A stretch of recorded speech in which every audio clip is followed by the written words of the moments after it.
দর্শক, আল আকসা সহ ফিলিস্তিনিদের নিয়ে কোরআনে বর্ণিত প্রতিটি বাণী সত্যি হচ্ছে বলে মত ধর্মীয় নেতাদের।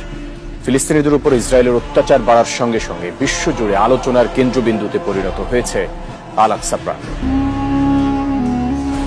মুসলমানদের প্রথম কিবলা মসজিদে আল আকসা।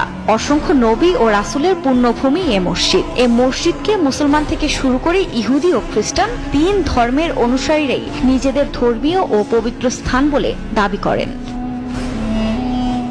এমনকি মুসলমানদের প্রথম কিবলাও ধরা হয় আল আকসাকে।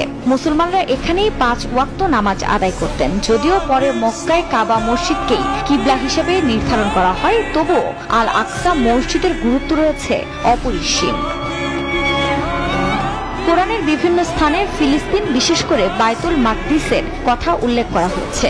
মসজিদুল আকসা ও তার আশপাশের অঞ্চলকে বরকতময় ভূমি হিসেবে উল্লেখ করা হয়েছে কোরআনে। হাদিসেও ফিলিস্তিনের গুরুত্ব সুস্পষ্ট। হাসর ও কিয়ামতের স্থান হিসেবে বর্ণিত রয়েছে এ স্থান। হাদিসেও বর্ণিত আছে, মুসলমানরা ইয়াহুদী সম্প্রদায়ের সঙ্গে লড়াই না করা পর্যন্ত কিয়ামত সংগঠিত হবে না। আর আখিরি জামানার অন্যতম মহান নিদর্শন হলো ইমাম মাহদীর আগমন। অনেকেই দাবি করছেন ইমাম মাহদী এসে গেছে।